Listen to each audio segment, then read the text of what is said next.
my name is Maurice Harker. I am the Director of Life Changing Services, which is the home of several programs. Our main program, our Keystone program, Sons of Helaman, has been around for over 10 years now. Many of you are familiar with that name, even perhaps more so than Life Changing Services.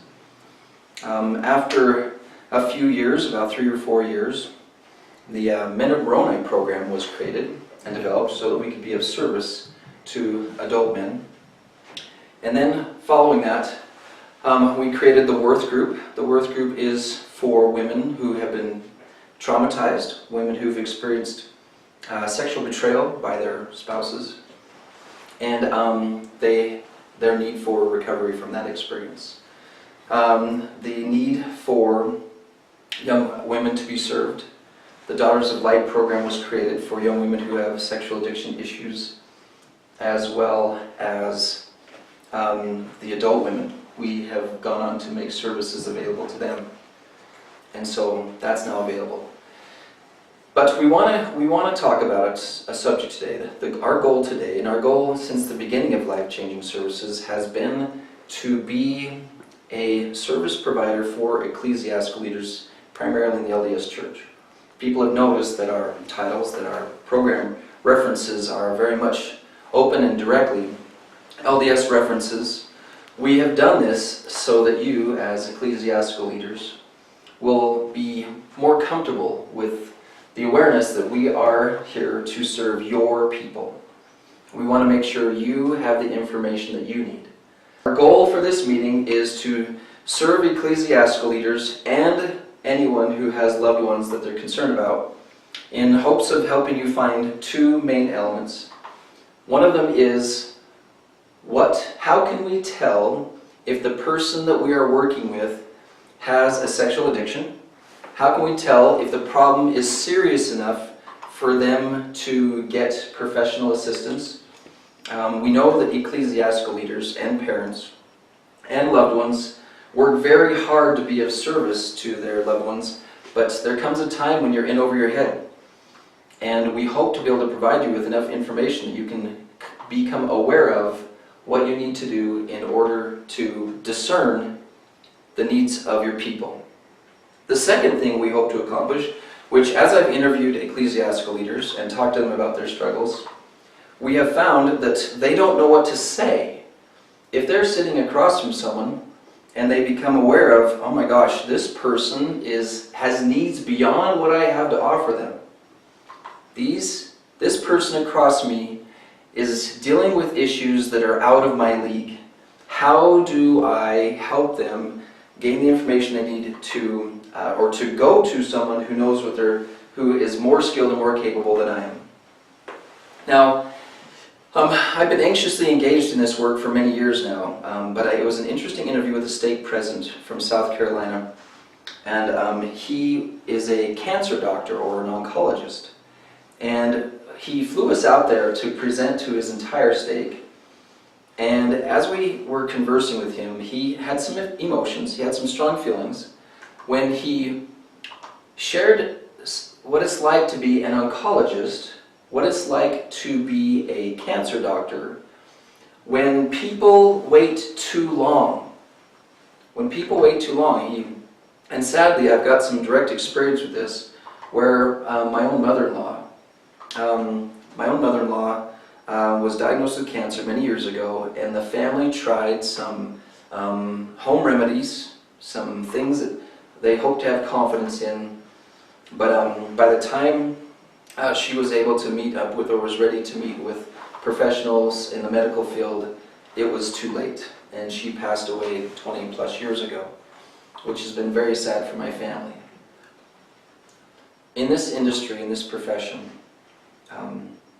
we don't see a lot of physical death. We don't see people die very often. We have occasional suicides. But what we do see on a regular basis is families dying. We see people giving up. We see people no longer trying. They're like, you know what, just flush me down the toilet. I'm no longer of use to you. I'm not going to be of any value to you.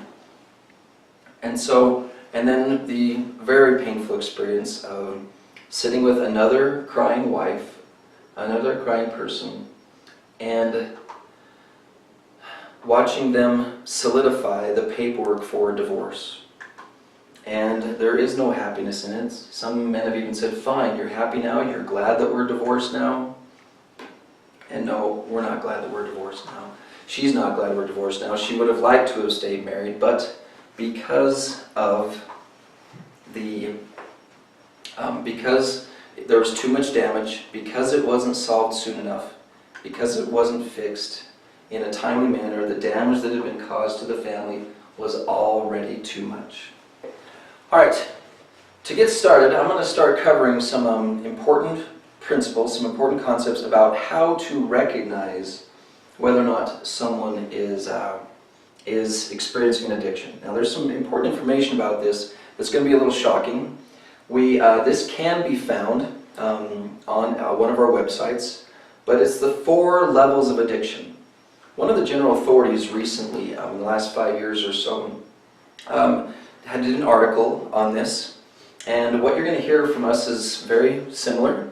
It's relieving. I listen to conference talks and study them on a regular basis to make sure that what I present is based on accurate information.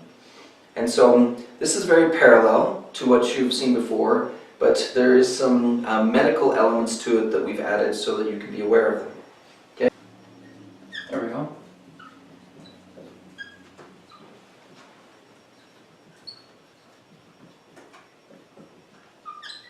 Okay. Now, as an ecclesiastical leader, as a parent, as a loved one, as a spouse, you have your very measurable ways of telling how bad the problem is, and you have more spirit of the law ways of telling how bad the problem is. Okay? Level 1 is called the almost nevers. Okay?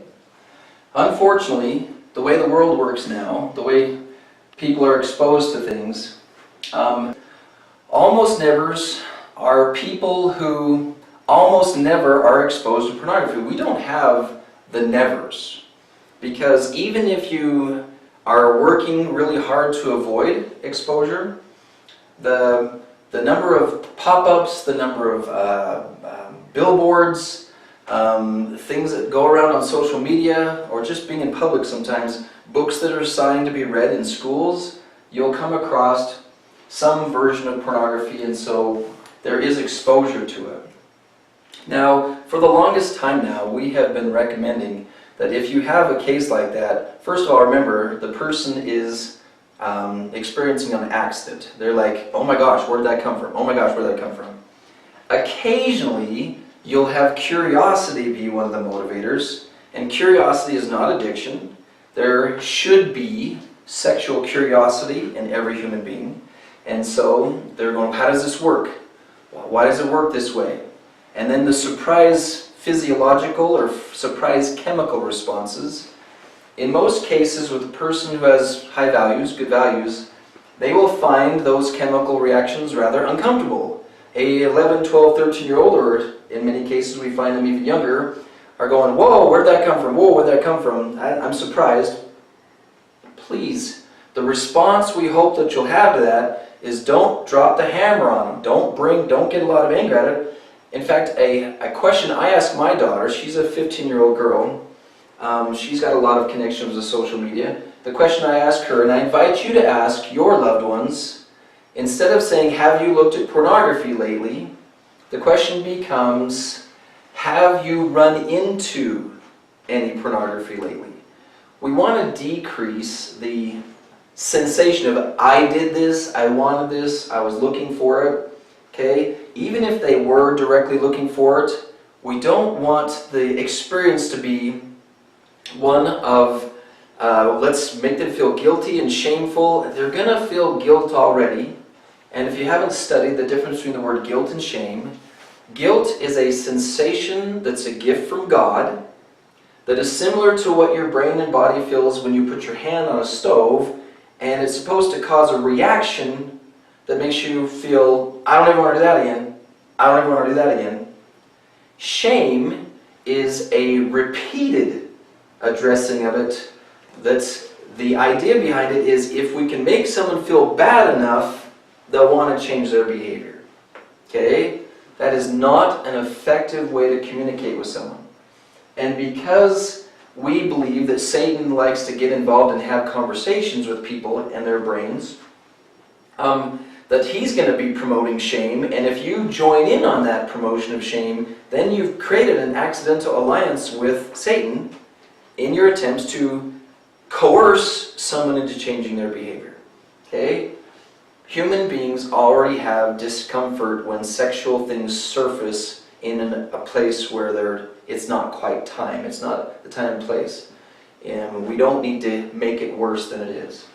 So, to discover whether or not you're working with someone who's an almost never, just assume that they've run into it lately and just ask the question. And please, if you're interviewing a loved one or a member of your ward, please start the conversation with a bit of a, I'm not going to be surprised if you say yes. Like, hey, you're a normal teenager. You're in a world of complex social media. I'm assuming you've come across pornography by now. So use an assumption that I'm assuming you've already come across pornography. And so what form did it come in when you saw it? What was it like when you saw it? Was it horribly? Were you able to bounce out of it fast? Were you able to get away from it quickly? Or did it consume your mind? Okay? Alright, so those are the almost nevers, and the consequences for an almost never. You pretty much don't need consequences for an almost never because they're already feeling the consequences themselves. They're already feeling overwhelmed, they're already feeling scared, and so comfort and encouragement are the best interventions for an almost never. Okay? The second one is the experimenters. Experimenters, we also have a name for them I use in my sessions called a casual drinker. Casual drinker, let's spell it correctly. We don't have a lot of terminology for the pornography world, but we have because we've been aware of and been addressing alcoholism for a lot longer than we've been addressing it for those with pornography use. So a casual drinker is someone who is confident that when they drink alcohol, it's not a problem. When I drink alcohol, it's not going to ruin anyone's life. I don't get too drunk. If I do, I make sure I'm drunk in a safe place. They often have the attitude of it doesn't hurt anyone. Okay, I only do it for fun and it doesn't hurt anyone. Unfortunately, we have a lot of pornography users who feel the same way. I just do it sometimes and it doesn't hurt anyone. Okay? Unfortunately, they don't know the complex side effects of it and all the different chemical reactions and all the different paradigms that it starts to create, and that's when it starts to become a problem. You can surface the same information when with the same question. Have you come across pornography lately? That helps them save face and be more willing to admit it. And then asking the question, is it becoming more frequent? Is it becoming disruptive? And most experimenters have this playful lightheartedness attitude about it. Like, you know, it's not that big of a deal, especially adults. Teenagers usually have more of especially males have more of an aggressive response to it. I can't believe you're bringing this up. I can't believe you're rubbing this in my face. Why are you bothering me with this? It's not a problem. Okay? Now, I will go back and forth, but if you want more clarity, we can do it. Now, the reason I want to bring up an addict at this point is to help you with some discernment between addict and experimenter. Okay? With an addict, okay. Now, this surprised me when I was studying the science of addiction. It surprised me when we started to figure out what was actually going on in the brain. As I tried to figure out ways to explain it to a layman, the best way to figure it out is there's a mechanism in your brain that is involved with commitment and decision making, okay? And it functions kind of like the way a nut and a bolt set works. Sometimes we have a loose commitment to something, and so the nut and the bolt can be swiveling a little bit, and we can loosen it, tighten it, and we're not as dedicated to it. So that's more of what an experimenter's like. An addict is, you know, that really unpleasant feeling you have right in that moment when you're working on a project that involves nuts and bolts or screws, and you tighten down and then the threads strip. The threads get stripped on it, and now it doesn't matter how tight you get on it, the threads are now stripped, and you can pressure it, and you can pressure it, and you can pressure it, and it's still going to have stripped threads. Okay?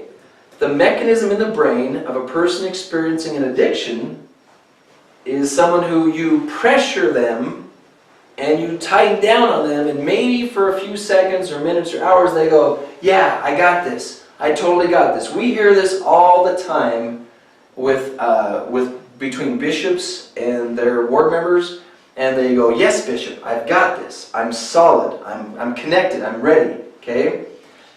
Husbands with wives, don't worry about it, babe. I'm there. I've got it. We're good. Okay? And then even for us therapists, one of our jobs as a therapist is to discern if that's actually the truth, that they actually got it. Okay? Sadly, in many cases, they don't by the time they get to us. Then there's the former addict.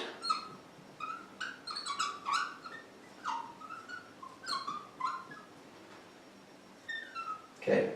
By the way, after Markham speaks for a little bit, I will come back to these and talk about them in more detail. Okay?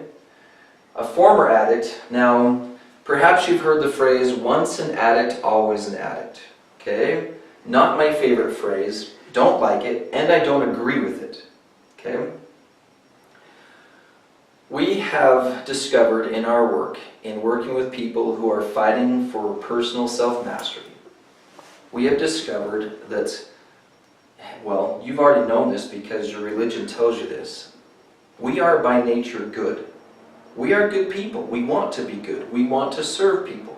We want to make people's lives better. We don't want to make people cry. We don't want to embarrass ourselves. Our true identity is that we want to have self-mastery, to become more like God and move forward. In the same way that the Nephites, the soldiers, the people, the families of the Book of Mormon, their true nature was to just stay home and grow their gardens and build their homes and make things better. They did not turn into these bloodthirsty people, but they were willing to fight hard when the Lamanites attacked. Now, I believe that all misbehavior starts with an attack from Satan. Starts with an attack from the dark side. Our doctrine confirms this. Our doctrine confirms that we needed to go to a place, that this earth was created so that there was a place for people, for us to go to be exposed or enticed or pressured by both sides of the equation. That we did not bring temptation upon ourselves. Because of the wise choice of Adam and Eve, we were sent to a place where now we would be exposed to temptation or to what we call attacks. A former addict, if we were to write it correctly, is a seasoned warrior. Okay? A seasoned warrior who has now experienced both the modern definition of the word sober, but also the Book of Mormon definition of the word sober. When we think about the personalities of Mormon at the end of the Book of Mormon, Moroni, his son, Captain Moroni from the beginning of the book, and all the other prophets who'd spent some time trying to do their job, and you ecclesiastical leaders have become sober in that this is war. This is hard work.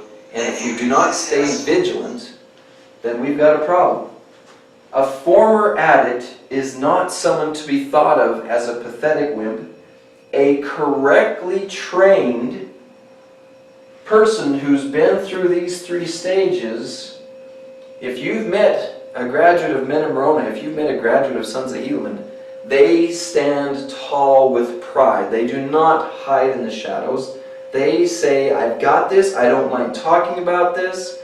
I've been told that a BYU team is putting together a video, and they've asked for people who are former people who've been through addiction to participate on a video, and they said, we don't understand, this is really weird, the people who graduate from everyone else is kind of go, no, I don't want people to know about it, no, I don't want people to know about it. But what we're finding is these people are very fast to say, yes, I want people to know about what I've been through, I want them to know how I've discovered it, I want them to know how I've learned how to beat it. So a former addict is someone who is sharp, strong, and wise, and knows how to get through these things, at least for himself, and with even more training, he can train others. Now, I'm going to get into this more, but I want to introduce you to someone first, okay? I want to introduce you to Markham McReynolds. Now, it's really amazing to hear what Markham has to say, because he's one of those people that's been through every stage, okay? And I wanted to emphasize a few things. I want you to hear a little bit about his story. I want you to hear a little bit about what it's like when you're in these different stages, and you're the guy who is afraid to talk to the wife, afraid to talk to the bishop, afraid for it to come to the surface. And I'll have him talk a little bit about the conversations that go inside your head. But he's worked through those difficulties, not just to a normal level. He's worked through them to the point where not only has he conquered it for himself, but he's finished a bachelor's degree, he's finished a master's degree, and now he's a therapist. Intern, to clarify.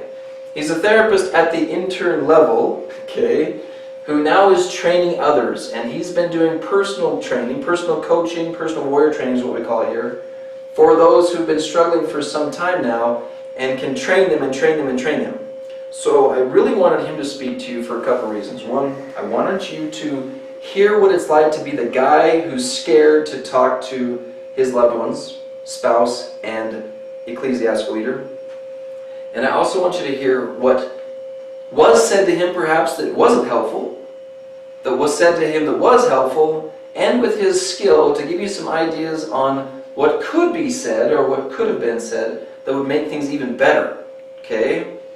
And then I'd like him to talk a little about what it's like when you conquer this for real and turn serving others into a passion project. I'm going to start with my story, and I hope that this story shows how much I love and respect what bishops do. I did serve a mission, and I was a branch president, and I don't wish that on anyone.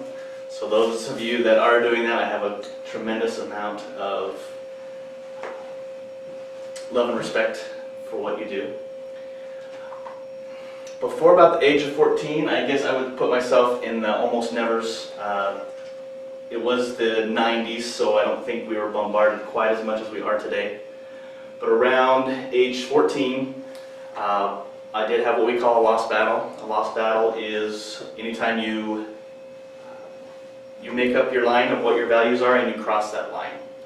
So for those in the Sons of Helaman or Men of Moroni programs, that's the term we use so that we're not teaching each other how to have lost battles. That's the last thing we ever want to happen in any of our groups or in our training. So at the age of 14, I think I almost skipped 1 and 2 and went all the way to 3.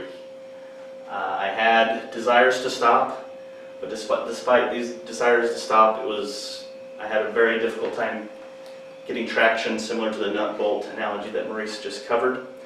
I had bishops that would say, you don't have any problems with masturbation, or we call that Mr. M in our program to avoid triggers. The bishop would say, you don't have any problems with masturbation, do you? And I would just straight out lie. I told myself that I wasn't ready to do anything about it.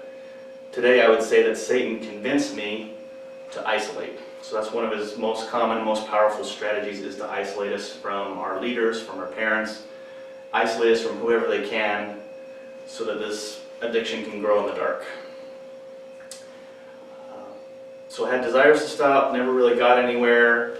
Lied to a few bishops. One bishop I was able to confess to, and he told me a code that if I saw him in public, I was supposed to use this code to let him know what was going on in public.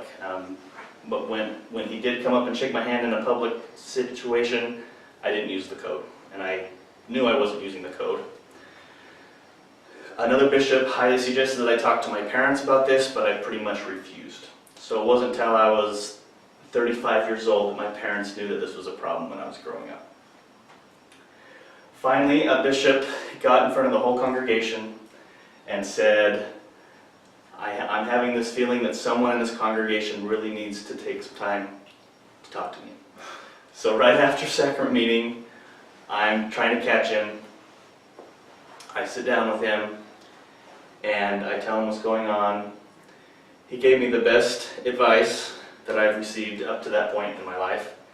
And this was very similar to what Elder Packer teaches us, is that the mind's the stage. So he touched on that idea that the mind can only have one thing on the stage at a time. And when I was explaining to the bishop what was going on, I expressed a lot that I'm really worked up about what I've done in the past. And I was probably 16 or 17 this time. So the stress starts to hit about, am I ever going to be able to serve a mission? And so those are the two things I expressed mostly to the bishop. And so he explained, well, if you're stressed about what happened in the past and you're worked up what's going to happen in the future, you're crapping on today. So that's a direct quote from the bishop, and it was the best advice I had in my young life. I have no doubt in my mind that it was a miracle that I was able to serve a mission. I would say during those 3 years, I was kind of like a dry drunk. I have lots of evidence now looking back that I did abstain. I was abstinent, but the underlying causes of what led me to the addiction were not resolved. I forgot to mention that when I was about that teenager, we did move. We moved to a different state. So I think that was part of my stress when I was younger, that I moved and I had a hard time making friends. And so I don't think I knew how to handle that well. And that led to expressing my negative emotions in bad ways. So I don't know if that was ever resolved. Even, it could have easily been 3 to 5 years that I did not have any lost battles. But I feel like my gears were still slipping in some ways. I did get married. I was not completely transparent with my wife when we got married, even though she was very transparent with me. I was probably winning. Things were going well for probably the first 3 or 4 years easily. You'll probably notice this pattern is our standards slowly getting lower and lower. So my standards got lower and lower, and I probably went from experimenter to addict within those years of being married. 6 years into my marriage, it came out. I did tell my wife, but it was very traumatic for her.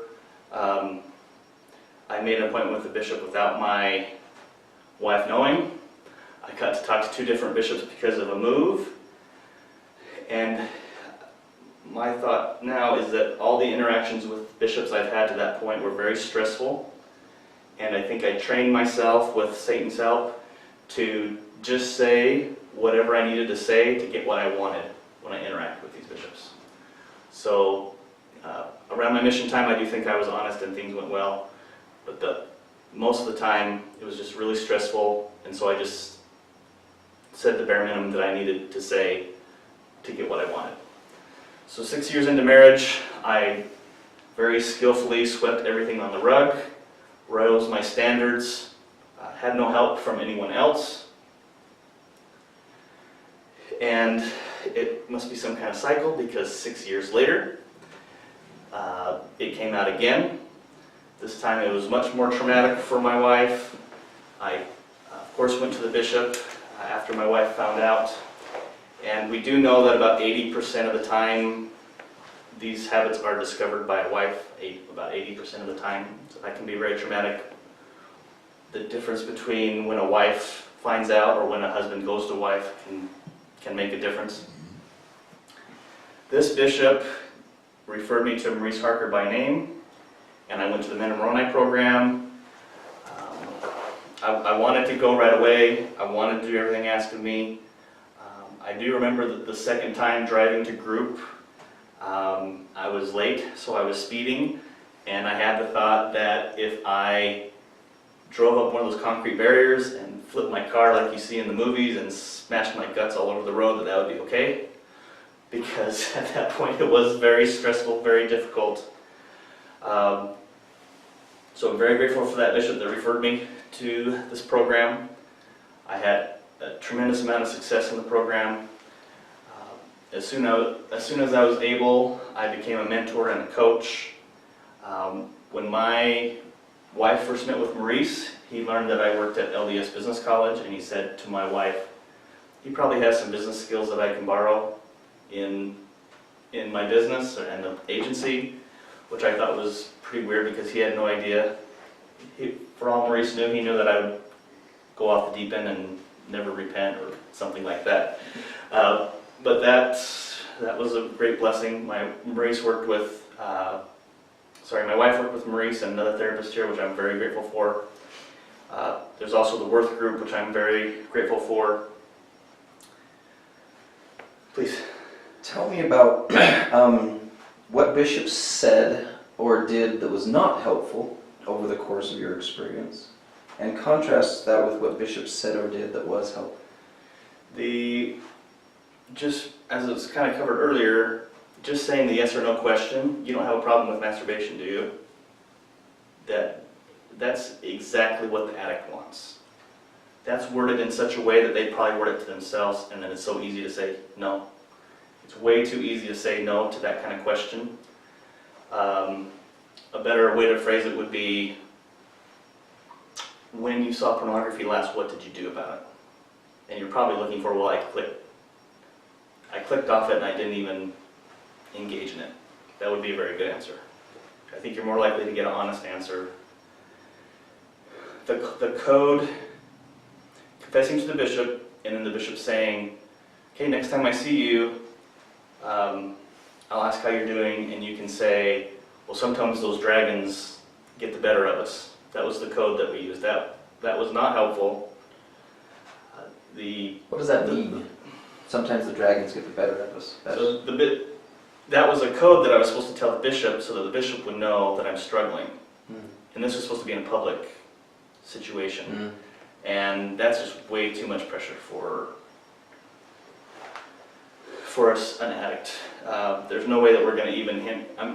The code has good intentions, but an addict is highly unlikely to stick their hand up. Even, they're not really sticking their hand up, but it feels like, yeah, I'm an addict. That's what it feels like in the middle of a sacrament meeting. Was there any more drastic things that bishops did wrong along the way? Did they do any shaming with you? Did they do any rebuking that was unpleasant? I don't have anything. I don't have anything highly traumatizing. From your clients or from your trainers, have you heard any stories? And then let's teach a better way. Okay, one of the worst stories I've heard is saying to the wife, you need to forgive him, or in you is the greater sin. Unfortunately, addicts use forgiveness and shame as a weapon against the spouses, so it feels like the same thing to a betrayed spouse. Another thing a bishop did was, hey, I bet your dad could help you with this. And that was the only conversation. If he took some extra steps and said something like, I'm gonna have my secretary reach out to Dad, and Dad and you are gonna come meet with me next time. That's pretty strong, but I think in a lot of cases that would be a lot better than, you should tell your dad.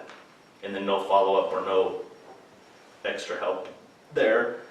I do remember a bishop reading out of Alma about how his pain was really high, and then his pain was his joy was as high as his pain. I do remember a bishop reading those exact scriptures, and that showed me that he really resonated with me, that he knew what it was like to have a problem and repent. That was a helpful thing the bishop did. Any other follow-up questions? When you can tell one of your clients or one of your personal warrior training clients is withholding information or not telling the truth, have you found a way to help them surface it without humiliating them? Usually just picking the word that they say and saying, when you say that word, what do you mean by that? That usually gets more information and usually get a story. And they're usually pretty open about it. And usually from the story, there'll be more, you might get more information where you can glean more of the truth. Thank you. We had a question come through. What advice do you have for youth who don't want to tell their parents? I think it's pretty rare for a youth to go to a bishop and have not gone to parents. So a lot of times they'll go to parents and the parents will suggest to talk to the bishop. If you are a bishop and the young man confesses to you, but you find out that the parents have no idea, my main advice is to go by the Spirit, of course. But similar to what I mentioned before, addicts and even betrayed spouses really love it when the bishops are proactive. When they say, they could even say to their secretary, please call so-and-so and have them make an appointment. I think that when I was confessing to my bishop, my parents never knew that if the bishop kind of had a strong opinion, that I would go along with the strong opinion. And if the strong opinion was, I'm going to have my secretary call sometimes they might do better with father or mother, depending on the relationship, but father's probably the safe bet. I'm going to have my secretary call your dad, and we're going to make an appointment, and you get to come too. Because I know this is going to help you a lot to have a parent on your side. Satan, I touched on it a bit, he loves isolation. So all the years that I wasn't getting help, Bishop just bombarded me with, you can't tell anyone. If anyone knows, your life will be ruined. But the truth is, when you do open up to someone and bring someone into the circle, that's the beginning of your recovery. Feel free to add any other questions if that doesn't answer sufficiently. Now, in my married life, there was times where my wife was very traumatized, and I was asked to leave the house for a few weeks. And I hope none of you ever have to experience telling your wife what's going on is one thing, but telling your kids that you can't live in the same house with them, that is very, very traumatizing. I hope no one ever has to do that. But that pain that I had and having to deal with that with my wife and to tell my children, that pain that I've had has actually become my passion. That's one of the reasons why we work with so many youth, because if we can intervene at 14 or 17, or even we have prevention programs for younger, if we can intervene and teach at a younger age, then this, I could easily say 20 years of my life was wrapped up in dealing with this. I just wanted to read one scripture. It's Jacob 2:35, where Jacob's talking to the Nephites. And he says, ye have done greater iniquities than the Lamanites, our brethren. Ye have broken the hearts of your tender wives and lost the confidence of your children because of your bad examples before them. And the sobbings of their hearts ascend up to God against you. And because of the strictness of the word of God, which cometh down against you, many hearts died, pierced with deep wounds. So I probably read this dozens of times, but only recently have I formed this analogy that if you're having lost battles and you're responsible for wives and children, you're literally piercing their hearts. Now, I'm very fortunate that I've had lots of support, lots of training, and I feel like these piercings are more or less healed. But my heart goes out to anyone that has not happened with, because it's a very difficult situation to be in, and that pain is actually why I'm so passionate about that, is to prevent it or heal it as much as possible. What's it like to watch these men and young men work through their stuff?